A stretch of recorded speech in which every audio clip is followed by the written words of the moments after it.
ஹல்லேலூயா. கர்த்தருடைய நாமத்தினாலே உங்களை வாழ்த்தி வரவேற்கின்றோம். சந்தோஷமா இருக்கிறீங்களா? இந்த நாளிலும் உங்களை பார்த்தது மிகவும் சந்தோஷம். தேவனுடைய வார்த்தையை தியானிக்கும்படி இந்த நாளிலும் நாங்கள் ஒரு வார்த்தையை பார்க்க போகின்றோம். இயேசு எப்படிப்பட்டவர்? இன்றைக்கு நாங்கள் இயேசுவை குறித்து கேள்விப்படும் போது இயேசு எப்படிப்பட்டவர் என்று எங்களால் அறிந்து கொள்ள முடியுமா? இயேசுவை நாங்கள் ருசி பார்த்தது உண்டா என்ற ஒரு சில வார்த்தைகளை நாங்கள் பார்க்க போகின்றோம். நாங்கள் லூக்கா எழுதின சுவிசேஷ புத்தகத்திலே 19வது அதிகாரம் 3வது வசனத்தில இருந்து 6வது வசனம் வரைக்கும் வாசித்து பார்க்கும்போது, லூக்கா எழுதின சுவிசேஷம் 19வது அதிகாரம் 3வது வசனத்திலிருந்து 6வது வசனம் வரைக்கும் வாசிக்கும் போது சகேயு எனப்பட்ட ஒரு மனிதனை குறித்து நாங்கள் பார்க்கிறோம். அந்த மனிதன் குள்ளனாயிருந்தான். அவன் வரி வசூலிப்பனாயிருந்தான். கர்த்தருக்கு பிரியமில்லாத வேலைகளை செய்கிற ஒரு மனிதனாயிருந்தான். ஆனால் அவன் இயேசுவை குறித்து கேள்விப்பட்டிருக்கிறான். இயேசு எப்படிப்பட்டவர் என்று அவரை குறித்த செய்திகளை அவன் கேள்விப்பட்டிருக்கிறான். நான் அவரை பார்த்ததில்லை. ஆனால் இயேசு அந்த வழியாய் வருகிறார் என்று அவன் இப்பொழுது கேள்விப்படுகின்றான்.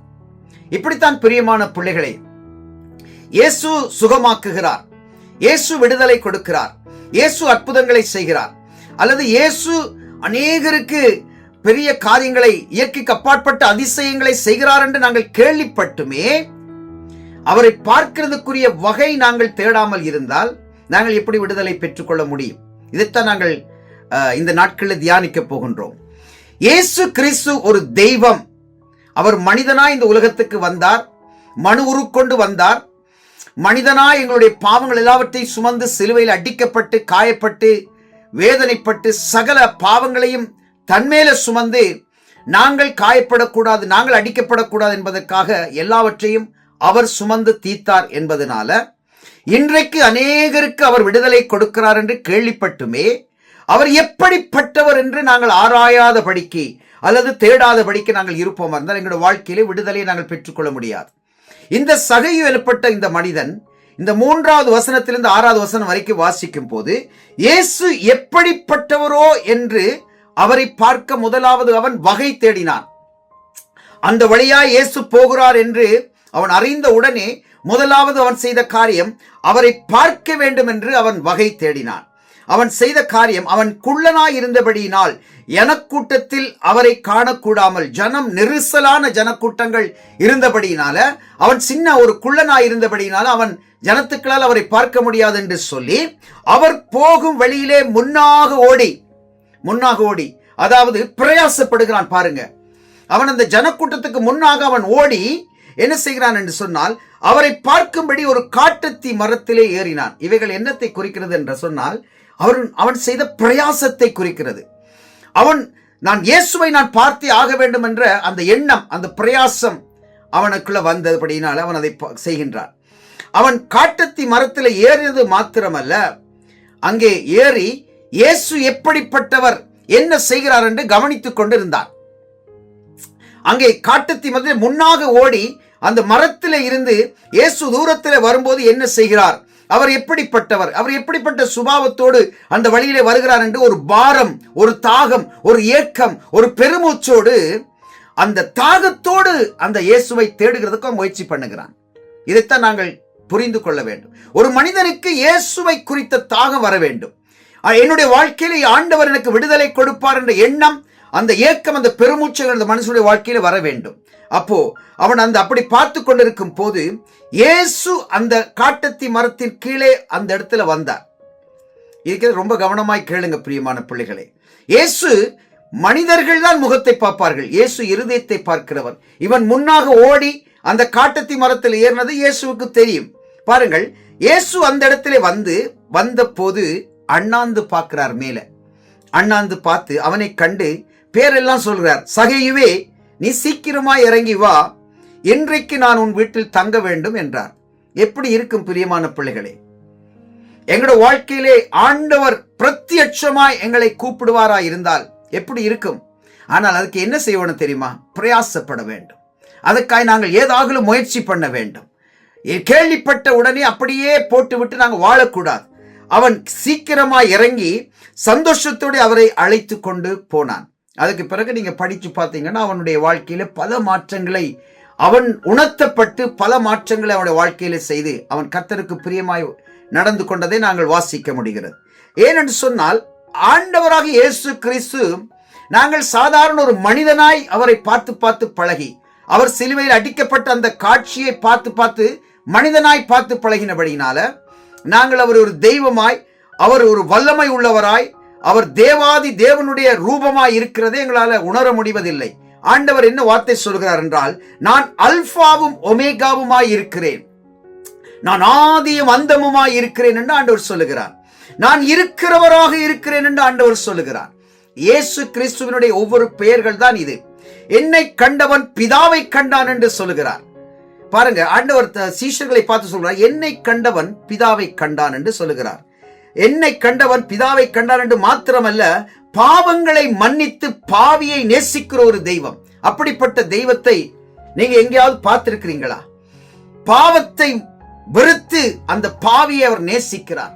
பாவத்தை வெறுத்து தள்ளி அந்த பாவி எப்படிப்பட்ட பாவியா இருந்தாலும் அந்த மனுஷனை நேசிக்கிறார். மனுஷரில் ஒருவரும் கண்டிராதவரும் காணக்கூடாதவருமாய் இருக்கிறார். அந்த தற்சுரூபம், அந்த மகிமை உள்ள ரூபத்தை யாரும் பார்த்ததில்லை. இயேசு கிறிஸ்து மனிதனாய் இந்த உலகத்துக்கு வந்த அந்த ரூபங்களை அநேகர் பார்த்திருப்பார்கள். அவர் சில வேளை தரிசனமாகி தன்னுடைய இயேசு கிறிஸ்துனுடைய சுபாவத்தோடு அந்த இடத்திலே அநேகருக்கு தரிசனமாயிருப்பார். ஆனால் தேவாதி தேவனுடைய அந்த ரூபத்தை யாரும் எந்த நாளிலும் எந்த நாளிகையிலும் பார்த்ததே இல்லை. என்னாலே அல்லாமல் உங்களால் ஒன்றும் செய்யக்கூடாது என்று சொல்லி இருக்கின்றார். என்னை விசுவாசிக்கிறவன் மரித்தாலும் பிழைப்பான் என்று வார்த்தை சொல்லி இருக்கிறார். அவரை போல மிகவும் அன்பான ஒரு தெய்வத்தை எங்களால் காண முடியாது. பிரியமான பிள்ளைகளே, ஆண்டவராக இயேசு கிறிஸ்து தன்னை ஒரு தெய்வமாக மனிதனாய் இருக்கும்போது காட்டினதே இல்லை என்று வேதத்தில் நாங்கள் பார்க்கிறோம். அவர் மனிதனாய் இருக்கும்போது தன்னை ஒரு தெய்வமாய் எங்கேயுமே காட்டினதில்லை. அவர் மனித ரூபமாய் இருந்தே மனுஷீகனாய் மனு உருக்கொண்டு இந்த உலகத்தில் இருக்கும்போது மனிதனாகவே இருந்து அநேக காரியங்களை சாதித்தார் என்று வேதத்தில் நாங்கள் பார்க்கலாம். அப்போ ஒரு தாயை போல கட்டி அணைத்து முத்தமிடுகிற ஒரு தெய்வம், ஒரு தகப்பனை போல தோளில சுமந்து ஆற்றி அணைக்கின்ற ஒரு தெய்வம், எப்படிப்பட்ட சுபாவம் உள்ள மனிதர்களுக்கும் ஆறுதல் அளிக்கிற தெய்வம் இயேசு கிறிஸ்து. மனிதர்கள் பார்க்கிறபடி அவர் எங்களை பார்க்கிறவர் அல்ல. மனிதர்கள் முகத்தை பார்ப்பார்கள், ஆனால் அவரோ இருதயங்களை பார்க்கிற தேவன். நாங்கள் எப்படி வாழ்ந்து வந்தோம் அல்லது நாங்கள் எப்படி வாழ்ந்து கொண்டிருக்கிறோம், எப்படிப்பட்ட பாவங்களுக்குள்ள சிக்கி இருக்கிறோம் என்பதை நாங்கள் நினைத்து பார்த்து அவரை நாங்கள் ஆராதிக்க பழக வேண்டும். பிரியமானவர்களே, ஏனென்று சொன்னால் நாங்கள் எப்படிப்பட்ட சூழ்நிலை இருந்தாலும் எங்களை நேசிக்கிற ஒரே ஒரு தெய்வம் இயேசு கிறிஸ்து மாத்திரமே. நாங்கள் பாவிகளா இருக்கலாம், நாங்கள் அசுத்தங்களுக்குள்ள இருக்கலாம், நாங்கள் ஒரு சேற்று குழிக்குள்ள இருக்கலாம், ஆனா மனிதர்கள் தான் எங்களை ஒதுக்கி தள்ளி வைப்பார்கள். நாங்கள் அதால போகும்போது எங்களை பார்த்து எங்களை அருவருக்கிறவர்கள் மனிதர்கள். ஆனால் அதே மனிதனை இயேசு நேசிப்பார். எப்பேற்பட்ட சுபாவம் உள்ள ஒரு மனிதனையும் ஆண்டவர் நேசிப்பார். ஆண்டவர் அவர்களைத்தான் அதிகமாய் நேசிப்பார்.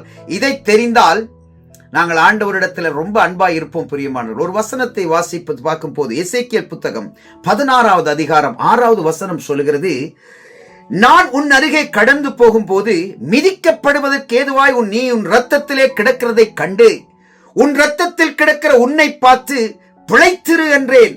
ஆம், உன் ரத்தத்தில் கிடக்கிற உன்னை பார்த்து பிழைத்திரு என்று சொன்னேன். எப்படியோ அருவருப்புகள், வேதனைகள், கண்ணீர்கள், துப்பமான வாழ்க்கைகள், மற்றவர்களால எங்கள் ஜீரணிக்க முடியாத ஒரு அசுத்தமான வாழ்க்கையில ரத்தத்துக்குள்ளே அசுத்தத்துக்குள்ளே சிக்கி தவித்துக் கொண்டிருக்கிற வேளையில ஆண்டவர் சொல்கிறார், உன்னை பார்த்து நான் சொன்னேன், சரி பிழைத்திரு என்று நான் சொன்னேன். இன்றைக்கும் உயிரோடு நாம் இருக்கிறோமா? அவருடைய சுத்த கிருபை. பிரியமானவர்களே, அவருடைய சுத்த கிருபையினாலதான் இன்றைக்கு நாங்கள் உயிரோடு வாழ்ந்து கொண்டிருக்கிறோம். நாங்கள் செய்த அருவருப்புகள், அட்டகாசங்கள், நாசமோசமான காரியங்களை நினைத்து பார்த்தால் எங்களுக்கு இன்றைக்கு பயங்கரமான ஒரு அருவருப்புகளுக்கு இருக்கின்றது. ஆனால் ஆண்டுடைய சுத்த கிருபை எங்களை சுத்திகரித்து அவருடைய ரத்தத்தினால கழுவி எங்களை நீதிமான்கள் ஆக்கி பரிசுத்தவான்கள் ஆக்கி பயபக்தியோடு நடுக்கத்தோடும் அவருக்கு முன்பாக நின்று பேச வைக்கிறாரே, அவருடைய சுத்த கிருபை. பிரியமானவர்களே, எங்களுக்காக தன்னுடைய உயிரையே தந்த ஒரு தெய்வம் அவர். அவர் எங்களுக்காக உயிரை தந்தால் மற்ற எல்லாவற்றையும் தருவது அதிக நிச்சயம் அல்லவா என்று வேதம் சொல்கிறது.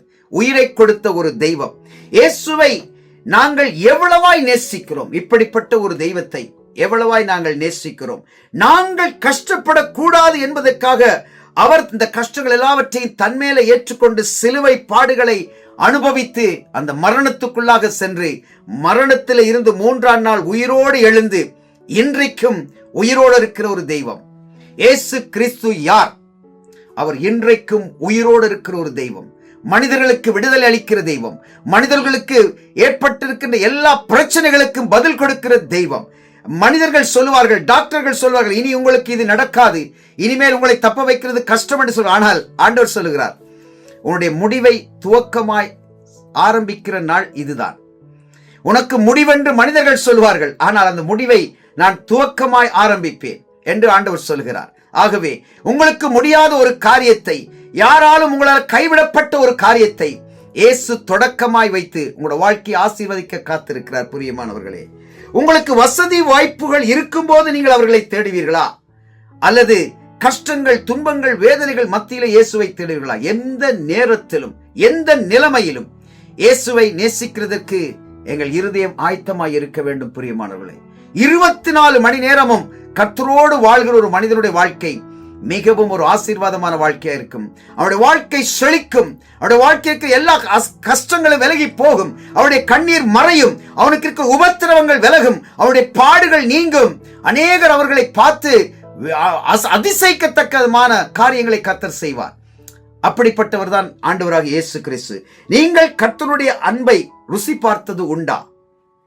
அல்லது தெய்வங்கள் என்று சொல்லப்படுகிற எல்லா தெய்வங்களோடும் சேர்த்து இயேசுவையும் வைத்து பார்க்கிறீங்களா? இதுதான் ரொம்ப முக்கியமாய் நாங்கள் கவனிக்க வேண்டிய ஒரு காரியம். நீங்க தெய்வம் என்று கும்பிடுகிறது அது உங்களுடைய விஷயம், உங்களுடைய பிரச்சனைகள். நீங்க தெய்வம் என்று சொல்லி நீங்க எந்த இடத்துல போய் நீங்க கும்பிடுறீங்களோ அது உங்களோட பிரச்சனை, நீங்க பார்த்து கொள்ளுங்க. ஆனா உயிரோடு இருக்கிற தெய்வம் இயேசு கிறிஸ்து, மரித்தேன் இதோ சதா காலங்களில் உயிரோடு இருக்கிறேன் என்று ஆண்டவர் சொல்லுகிறார். அப்ப நீங்க அந்த 10ஓடு 11ஆய் இயேசுவை வைத்து நீங்க பார்க்கிறீங்களா, அல்லது இயேசுவை வித்தியாசமான ஒரு தெய்வமாய் நீங்கள் பார்க்கிறீங்களா? என்றைக்கும் உயிரோடு இருந்து ஒவ்வொரு மனிதனுக்கும் அற்புதங்களை செய்கிற தெய்வம் அவர். மத்தேயு புஸ்தகம் 11ஆவது அதிகாரம் 28வது வசனம் சொல்கிறது, வருத்தப்பட்டு பாரம் சுமக்கிறவர்களே நீங்க எல்லாரும் என்னிடத்திலே வாருங்கள், நான் உங்களுக்கு இளைப்பாறுதல் தருவேன். எப்பேற்பட்ட பிரச்சனைகள், வேதனைகள் இருந்தாலும் நீங்க என்னிடத்துல வாருங்கள், நான் உங்களுக்கு இளைப்பாறுதல் தருகிறேன் என்று ஆண்டவருடைய வார்த்தை சொல்கிறார். எப்படிப்பட்ட வருத்தம், எப்பேற்பட்ட சூழ்நிலை, யார் உங்களை கைவிட்டிருந்தாலும், யார் உங்களை உதறி தள்ளி இருந்தாலும், உங்கள் கடன் பிரச்சனை நீங்கள் மூழ்கி தவித்தாலும், வாழ்க்கையே இழந்து போய் இருந்த நேரத்திலேயும் ஆண்டவர் சொல்கிறார், வருத்தப்பட்டு பாரம் சுமக்கிறவர்களே எல்லாரும் என்னிடத்திலே வாருங்கள், நான் உங்களுக்கு இளைப்பாறுதல் தருகிறேன் என்று ஆண்டவர் சொல்கிறார். இன்னும் ஒரு வார்த்தை சொல்கிறது, யோவான் எழுதின சுவிசேஷ புத்தகம் 6வது அதிகாரம் 37வது வசனம் சொல்கிறது, பிதாவானவர் எனக்கு கொடுக்கிற யாவும் என்னிடத்தில் வருகிறது, என்னிடத்தில் வருகிறவனை நான் புறம்பே தள்ளுவதில்லை. அவரிடத்தில் வருகிற ஒரு மனிதனையாவது அவர் நீ என்னிடத்தில் வரக்கூடாது என்று தள்ளினதே இல்லை. எப்பேற்பட்ட பாவியாய் இருந்தாலும் என்னையும் நேசிப்பாரா என்று நீங்க கேட்பீங்கண்டா, நிச்சயமா உங்களையும் நேசிப்பார். நீங்க எப்பேற்பட்ட ஒரு பாவியா இருக்கலாம், எப்பேற்பட்ட அசுத்தம் உள்ளவனாய் இருக்கலாம், உங்களையும் ஆண்டவர் அதிகமாய் நேசிக்கிறார். பிரியமான பிள்ளைகளே, மத்தேயு புஸ்தகம் 7ஆம் அதிகாரம் 8வது வசனம் சொல்கிறது, ஏனென்றால் கேட்கிறவன் எவனும் பெற்றுக் கொள்ளுகிறான், தேடுகிறவன் கண்டடைகிறான், தட்டுகிறவனுக்கு திறக்கப்படும் என்றார். ஆகவே தேடுங்கள் கிடைக்கப்படும், தட்டுங்கள் திறக்கப்படும், கேளுங்கள் உங்களுக்கு கொடுக்கப்படும். நீங்க கேட்காம கிடைக்காது, தேடாம கண்டடைய மாட்டீங்க, தட்டாம திறக்கப்படாது. ஆகவே பிரியமான சகோதர சகோதரிகளே, இயேசு கிறிஸ்து மரித்து 3ஆம் நாள் உயிரோடு எழுந்து இன்றைக்கும் உயிரோடு இருந்து அநேக அற்புதங்கள், அதிசயங்களை இயற்கைக்கு அப்பாற்பட்ட முறையிலே அதிசயமான காரியங்களை நடப்பிக்கிற தெய்வம் அவர். எனக்கு நான் பேசிக்கொண்டிருக்கிற எத்தனையோ அற்புதங்கள், இயற்கைக்கு அப்பாற்பட்ட அதிசயங்களை அவர் செய்தார். அதனாலதான் நான் இன்றைக்கு உங்களுக்கு முன்னால் ஆணித்தரமாய் நான் இயேசுவை குறித்து பேசுகிறேன். அதனால நாங்கள் ஆண்டவருடைய சமூகத்தில் ஒப்பு கொடுத்து கர்த்தரிடத்துல கேட்போம், ஆண்டவரே எனக்கும் உதவி செய்வீங்களா, நானும் ஆண்டவரை உங்களுடைய அன்பை ருசி பார்க்க விரும்புகிறேன் என்று ஆண்டவரிடத்துல கேட்க முடியுமா?